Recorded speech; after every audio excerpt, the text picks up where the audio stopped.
Salut Madame Boka et bienvenue dans ce numéro de Congolément. Aujourd'hui, j'aimerais bien qu'on commence par parler de quelque chose et vous savez c'est quoi?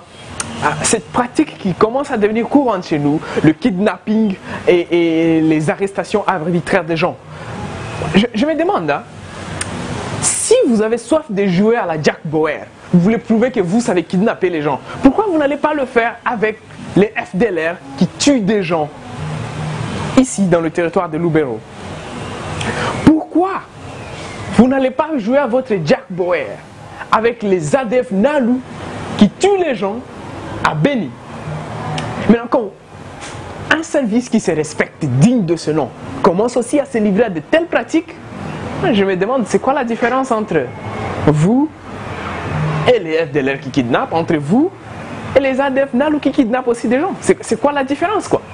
En plus, un député national démocratiquement élu, pas ces gens qui trichent, pas ces gens qui ont triché pour passer, démocratiquement élu, investi d'immunité parlementaire, vous vous permettez de venir le... Attends, il y a un vice qui n'est pas bien serré dans la tête de quelqu'un là, hein?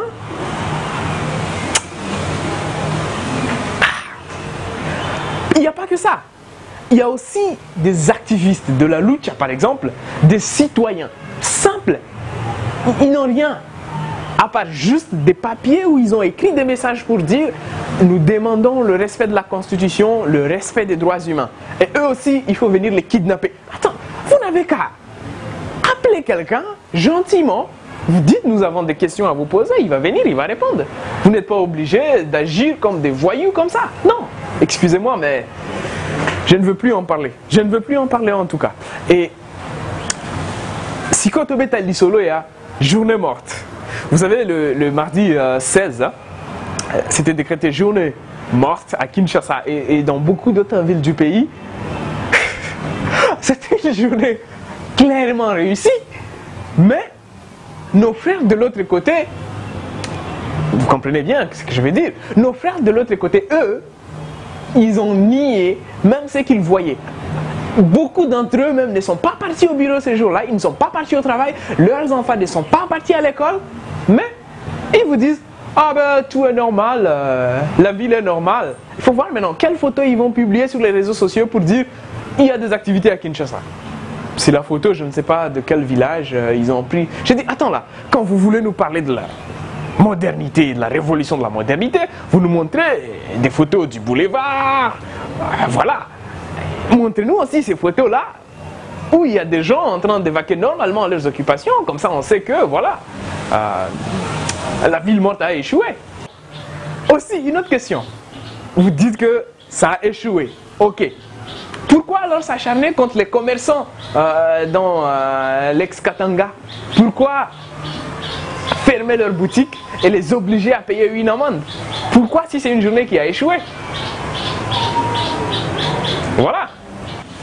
Récemment, les États-Unis, la France, la Belgique, toutes ces grandes puissances ont demandé au président Joseph Kabila de respecter la constitution congolaise que lui-même a promulguée en 2000, voilà, il y a quelques années. Et notre ministre chargé des mots qui énervent les gens, qui sort pour dire: écoutez, nous ne sommes pas une province de patati patata, donc nous ne pouvons pas accepter des injonctions. Exactement, vous ne pouvez pas accepter des injonctions. Mais bon, regardez, regardez. L'envoyé spécial du chef de l'État chargé des violences sexuelles, elle a dépensé combien chez ces gens-là pour faire du lobbying, pour laver le nom du pays, laver la réputation du chef de l'État? Si vous ne dépendez pas d'eux, pourquoi avoir dépensé tout cet argent? Pas seulement elle, tout le gouvernement a dépensé aussi tout cet argent du peuple congolais pour faire le lobbying. Et puis, venez encore me dire, nous ne sommes pas leur province, nous n'allons pas écouter ce qu'ils font. Ah, Bolongwakuna. Merci beaucoup d'avoir suivi Congolément, c'est la fin. Je vous encourage donc d'aller visualiser cette vidéo, c'est notre édition précédente de Congolément, mais aussi inscrivez-vous à cette chaîne YouTube et laissez-moi vos commentaires ici. Au revoir.